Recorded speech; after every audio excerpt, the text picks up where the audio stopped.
The early childhood education is a term that refers to educational programs and strategies geared towards children from birth to the age of 6. This time period is widely considered the most vulnerable and crucial stage of a person's life. The importance of early childhood development has taken traction globally, with vocal proponents ranging from US President Barack Obama to Colombian pop star Shakira, and even South African President Jacob Zuma. It is now being regarded as a critical ingredient for strategies that seek to reduce poverty and inequality. My name is William Tedezi, and I'll be anchoring the program for today. On behalf of Green Meadows Education, we welcome you to this year's maiden conference, Early Childhood Education Stakeholders Conference 2015. You are welcome. The theme for this conference is reforming the early childhood education, an imperative for improved teacher effectiveness to the Nigerian child education. We are well aware that all of you that have gathered here have gathered because of very intricate burdens you share in your hearts concerning the early child education. Before we start, may we all rise up and sing the national anthem. Thank you very much. Are you all seated?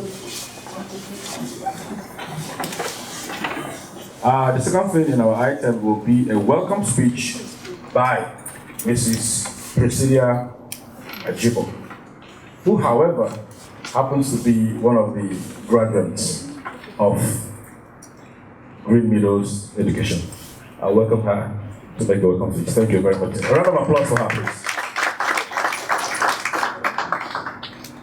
My name is Mrs. Priscilla Ajibo. A very good morning and warm welcome to all of you from Green Meadows Education. As we all know, Green Meadows is a top leader in the childcare industry in partnership with Professional Childcare College, South Africa. The theme of this year's conference is Reforming the Early Childhood Education, an imperative for improved teachers' effectiveness to the Nigerian child education. Unfortunately, our South African partner could not be here today. Nevertheless, she will be available on Skype to answer any questions from you. This year's conference, judging by its theme, promises to be interesting and exciting, as we all know that early childhood care, development, and education is yet to be given the right priority and recognition in the educational policy implementation in Nigeria. So despite the hard work being put in by teachers, many pupils in Nigeria still face a lot of educational challenges and so have to struggle through school. And many parents are disappointed at the poor performance of their wards, especially in national certificate examinations such as WAEC, NECO, etc. This has been traced to a weak early childhood education foundation. Our belief is that this conference, stakeholders will be better equipped to provide the needed strong foundation for early childhood education and so produce educationally stable individuals who are the actual leaders of our tomorrow. So, stakeholders here present and parents of children ages 0 to 5 years stand to gain a lot from this conference in terms of educational development of their children and also economic growth and empowerment. I wish you all an enjoyable conference and hope that you will take away some valuable information for global benefits. Thank you for finding the time to be here today, and I also thank Green Meadows Education, Coca-Cola Nigeria, Crystal Court, Lekki, Habito Nigeria. The next speaker, who happens to be the co-lead speaker, Mrs. Ann Oliver. She came all the way from the United States of America. It is a privilege to welcome you, ma'am, Mrs. Ann Oliver, to come and deliver the speech for us. Thank you very much. A round of applause for her, please. As I read the work of Nigerian scholars that addressed issues in early childhood education here, I realized that there is already a framework for much of what is needed to provide quality early childhood programs for Nigeria's children. And yet, something is missing. What is missing? We must address the need for quality preschool teachers, for quality preschool teacher preparation, so that the goal of education for all can be achieved. The message must be clearly stated as to the necessity for educational institutions to provide that training. And we have to convey to all of our partners that there can be no doubt that these institutions require legislative support as demonstrated by the allocation of government funds, the enforcement of regulations set down by the Ministry of Education, and the equitable regulation of teachers' salaries at every category of service, so that these salaries are not a deterrent to qualified teachers to teach. Something is missing in Nigeria today. A crucially important piece is missing. Something that would facilitate appropriate action at every level in support of the Nigerian child's development is missing. The development and articulation of a clear set of core values. Values that Nigeria holds true for herself, that will unify Nigeria's citizenry around its children. You know, the way that a good mission statement drives the actions of an organization. A core value is that thing that we believe at our core that we will not veer away from, even when we are confronted with challenges and difficulty. We hold core values above financial gain. Financial gain is not a core value. Although economic uplift will ultimately be reflective of our core values when its distribution is fair and equitable. Nigeria faces a challenge today. The education of all of its youngest citizens has been woefully neglected. Providing quality education for all must be a committed effort of every stakeholder, and the proper training of teachers must be central to it. Teachers facilitate the child's learning by properly preparing an environment for the child, by planning and implementing a curriculum so that learning takes place there, by understanding the child's needs at each developmental stage and including those things in the environment that will enhance learning and stimulate development. This requires that teachers must be provided with a quality education. My name is Chika. I'm the head of student banking in the United Bank of Africa. But when we say student banking, it does not necessarily fully connote what we're trying to do here. Because what we actually do is to serve children right from birth all the way to the master's level. What we've done is to ensure that we have the right products, to cater to every level, of children. every level of education. And some of these products are some of the things that I'm going to be talking to you about. Secondly, we also recognize that there's no way we can do this alone. We have to do a lot of partnership. Partnership especially with proprietors and with the authorities in education. Like some of the statistics I saw in the brochure that was circulated.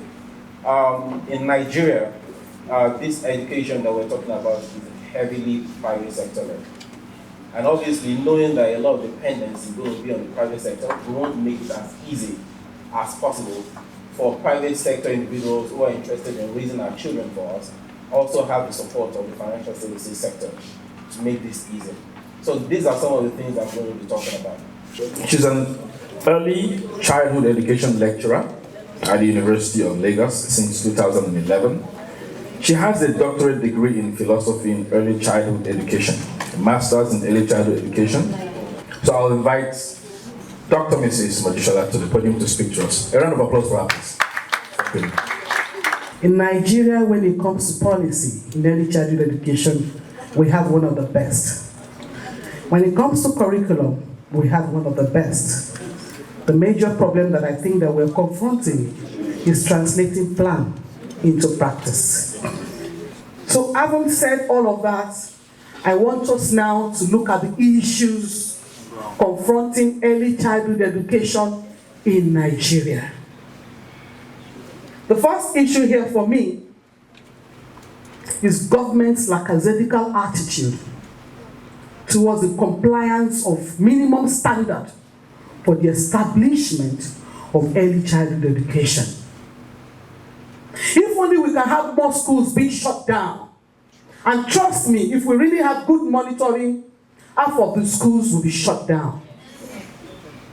Because if you know the minimum standard, we have peculiar environment for early childhood education. It's not just anywhere. We call it child-friendly environment. Must not be close to the bus stop, highway, motor park, markets, name it. But go out on the street there, you will find so many schools very close to, in fact, motor parks. When children get to see that every day, how do you want them to turn out? I don't know what we're going to have to do about this issue, because I know that if this issue is resolved, then we can be talking about quality. Because if you know the minimum standard, you must at least have masters in education before you open a school.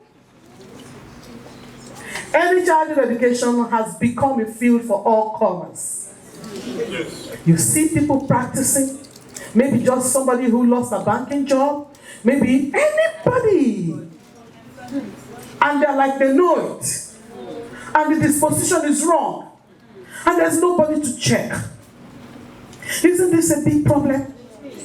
Well, I'm going to speak from a parent's perspective. I'm a mother of 5 children, 4 boys and a girl. So I've had the experience of preschool and we're up to university at this point. So I have a concern and a burden because I'm seeing a gradual decline. It's supposed to be getting better, but things seem to be getting worse. And Dr. Manuel talked about the poor states and the impact it can really have on children. It's a real issue, and it's an issue that we need to address now. Good afternoon, all. I'm here as a teacher. Presently, I work in a school, grade school, but I've been in education for like 15 years. I have 4 children. Teaching is something I'm passionate about. And in my own way, I would like to equip or train teachers to be able to impact to children.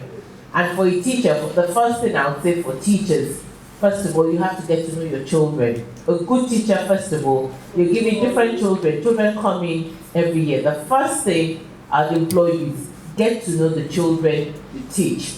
You're planning, make sure your classroom is prepared, and you're planning alongside with the learners. I mean, they give you a scheme of work and a frame, but if you do not know the children you're going to be teaching, that plan might not be, my plan might not work for you, but everybody has a framework. But in planning your lessons for the children, you need to know what the kind of children you have in your classroom, and your planning has to be tailored to meet their needs.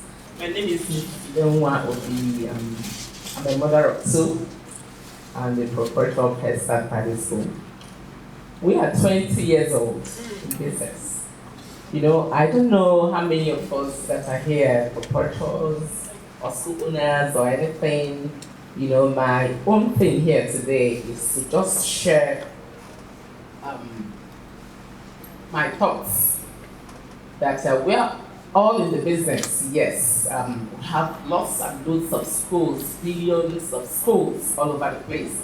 But there are schools that are different. There are schools that are distinguished in all the global schools, billions of schools we have. And for some of us who are in the business, it's not all about money. It's not financial gain that really should be at the back of our minds. We have to really think of the children. I realized this when we were growing up. We had a lot of books that had local content. As it goes to school, Pet Sitters series that could connect, would round you as a child, and it would connect your learning with your environment. But today, if you go to buy books, you only see imported books. When we try to recruit, when you see some letters people send me as application letters, you will weep. Graduate of a university, graduate. But why won't it be like that? Which school did he pass through? What did he learn? If we don't have these conversations now, we cannot elevate the next generation, and we'll be going back as a nation instead of forward. And that's why I'm here. Thank you. Let me pick my small contribution from what Mrs. Udi said. How do we help these children, especially in this hostile environment? How do we help them? I think that we have gotten to the stage where schools should compel themselves to teach children their rights. Honorable discussants, I'll go to the next person. The next question. All right, now be very brief. I want to talk from the government angle. I'm representing the government here. All right, go ahead. My name is Hilda Twins from Lagos State Universal Basic Education Board of the Early Childhood Unit of Lagos State. Like during the presentations, most blames are being apportioned to government schools, public schools in particular.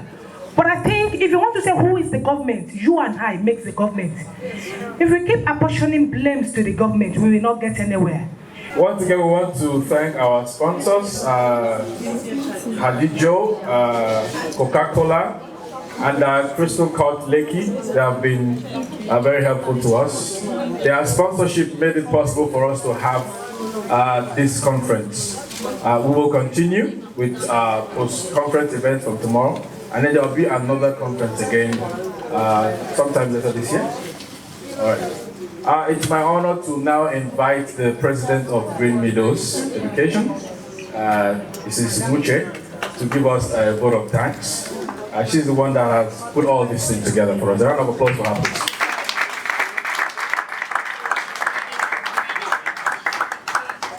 I hope we all enjoy ourselves, and I'm hoping that we're going to go home and begin to talk to ourselves and see how we can bring a change to early childhood education in Nigeria. So I'd like to say thank you very much, and you will have a safe trip back.